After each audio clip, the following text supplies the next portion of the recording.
Hola a todos y todas. Lo que acaban de escuchar es un pequeño fragmento de la canción de Land Hat Calypso de la banda Cowboy Band, un grupo proveniente de una pequeña región de la costa caribeña de Costa Rica, los cuales reivindican una lengua que está al margen de la lengua española, la cual es la lengua limonense, nuestro tema de interés del día de hoy.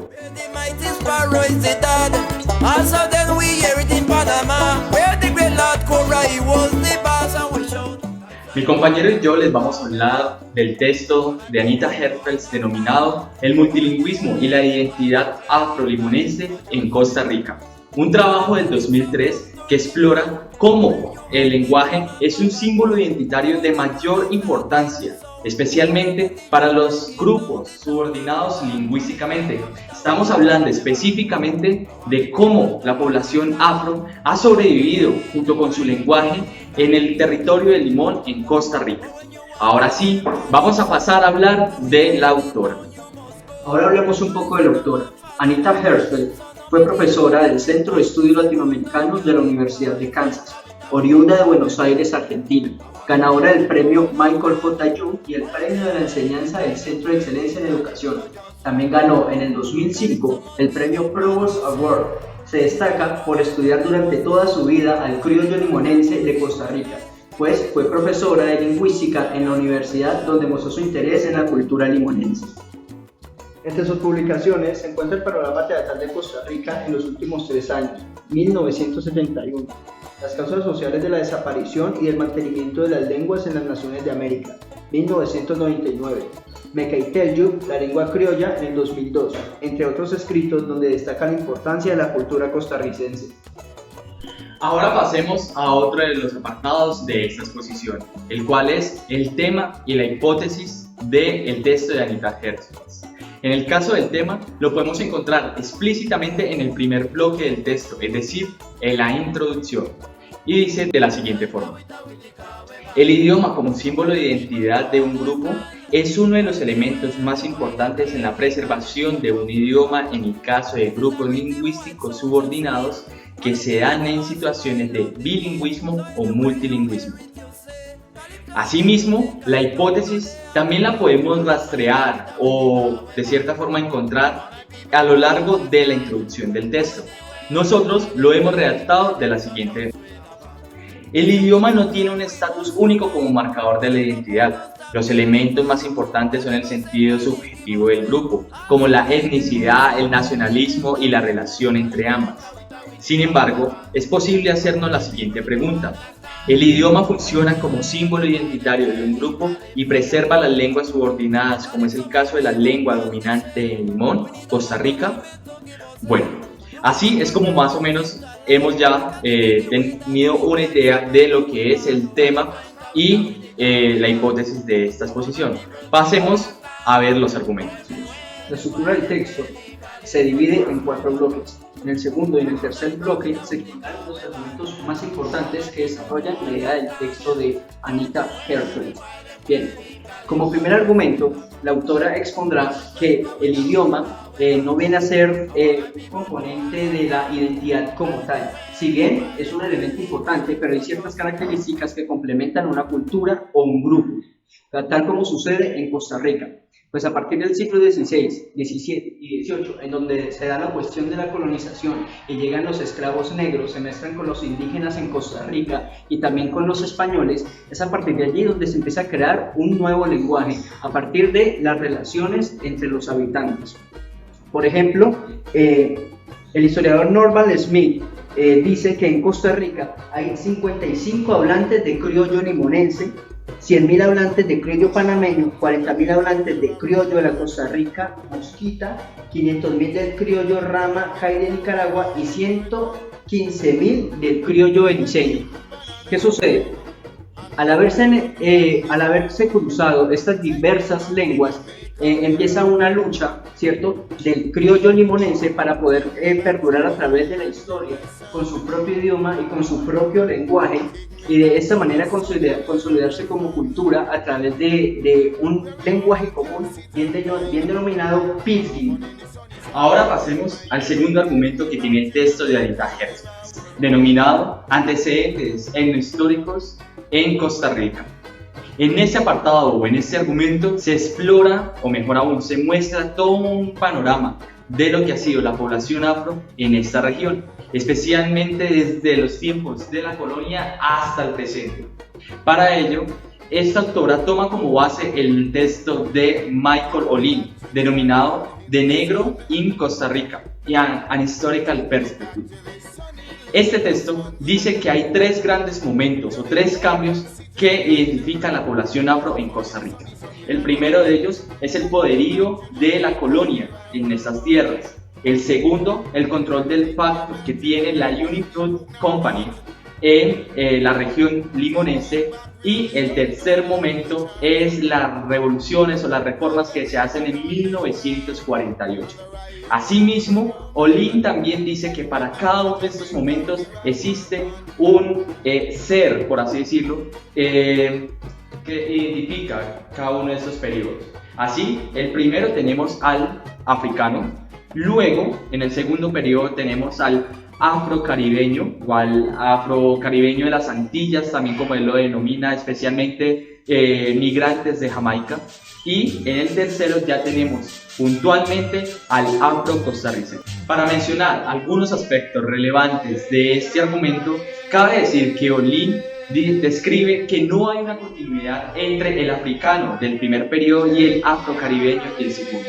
Y es que esto se debe a que hubo una fuerte separación racial causada por la industrialización y por los movimientos independentistas que asolaban gran parte de las islas del Caribe para ese entonces, lo cual causó que un gran número de inmigrantes se movilizaran a las costas caribeñas de Centroamérica. Asimismo, la United Fruit Company, una compañía norteamericana que obtuvo el control total de la región limonense, les permitió a los migrantes, que provenían en su mayoría de Jamaica, continuar hablando su lengua nativa, mantener su religión, tener una vivencia y asistir a escuelas de habla inglesa. Básicamente, el legado colonial dejado por los británicos en el Caribe fue reemplazado por el monopolio norteamericano, mientras el resto del territorio de Costa Rica construyó una nación con la lengua y costumbres hispanas. La mala comunicación territorial y otros aspectos políticos y económicos hicieron que la población de Limón se excluyera, o mejor aún, estuviera por fuera del imaginario nacional en Costa Rica. Sin embargo, en 1930, cuando la United Fruit Company cerró sus puertas, ellos tuvieron una difícil situación no solamente económica, sino que también cultural, puesto que tuvieron que aprender a hablar el castellano y pasarse al catolicismo. Así fue como lentamente se fue asimilando la población limonense a todo el país. Anita Hertzfeld cierra este argumento afirmando que para el tercer periodo la población afro tuvo una continuidad o una evolución con respecto a la del segundo periodo, diferente a como había ocurrido anteriormente. Y es que esto significa que gracias a todos los migrantes y a toda la cultura que trajeron del Caribe, la población de la región del Limón pudo asentar sus bases culturales, lingüísticas especialmente, y muchas más. Es así como a partir de la revolución de 1948 se sentaron las bases y los derechos de ser limonense. Ahora pasemos al primer argumento del tercer bloque, donde se habla de la situación del criollo limonense en Costa Rica. Aquí aparece un concepto bastante interesante, y es el pidgin. El pidgin es una lengua que se da de la combinación de diversas lenguas. Todo esto producido a la barbarie que se dio en el siglo XVI, pues la colonización permitió que los esclavos necesitaran comunicarse desde un lenguaje común. Es a partir de allí que el pidgin ha sido heredado de generación en generación y de alguna manera es el que prolonga la identidad de la cultura del criollo limonense. Más exactamente se refiere a esta manera. El criollo se diferencia de los otros idiomas, en tanto que se da un continuo lingüístico que va de un extremo, llamado basilecto, el polo opuesto, llamado acrolecto. En el caso del criollo limonense, el basilecto es una combinación de gramática africana y de vocabulario inglés. El acrolecto consiste en el inglés limonense propiamente. Tengamos en cuenta que si todo esto no hubiera ocurrido en Costa Rica, el criollo limonense tendría la capacidad de hablar con fluidez el inglés, hablaría con fluidez el español.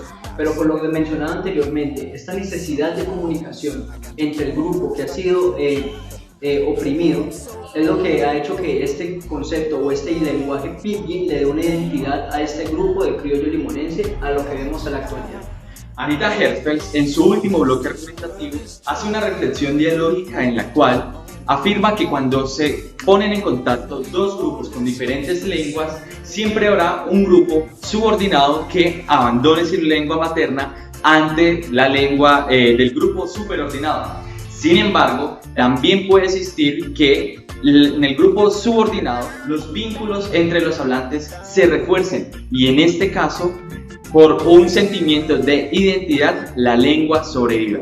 Es así como en el criollo limonense, esta lengua se ha reforzado a través de diferentes productos culturales, como lo ha sido el reggae, el calipso y otros géneros musicales, y asimismo en algunos productos artísticos, literatura, entre otros.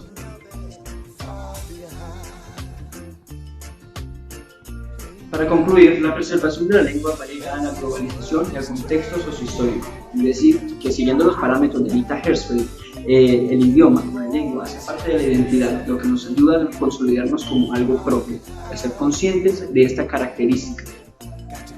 Es una lástima que gracias a la esclavitud y a la barbarie de la colonización, los sujetos, los limonenses, tuvieran que verse obligados, ¿cierto?, a preservar aquello que se siente desde adentro, desde lo interior del ser humano, ¿cierto?, como lo es el idioma y la necesidad de relacionarse los unos con los otros y preservando ese lenguaje a través del tiempo.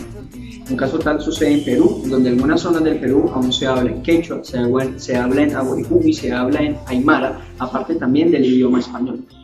Obvio, esto por supuesto con la necesidad de preservar este idioma tan inherente al ser humano, ¿cierto? Lo que nos hace reconocernos los unos con los otros a partir del idioma. Para finalizar con esta exposición, nos gustaría destacar todo el trabajo sociohistórico que ha hecho Anita Hertzfeld sobre la población afrocaribeña en la región de Limón, en Costa Rica.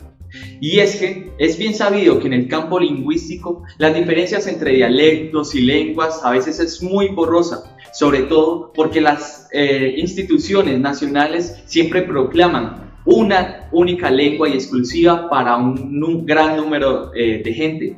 Sin embargo, ya cuando vemos con lupas en las regiones o en ciertas zonas de esos territorios, nos damos cuenta que pues la población a veces no solamente tienen otra lengua, sino que también otra apropiación identitaria, digámoslo así, con su entorno. Como ya decíamos, recordemos que son todos esos productos culturales como la música, la literatura, el arte, también la religión, en donde el lenguaje se expresa y asimismo es su visión de mundo.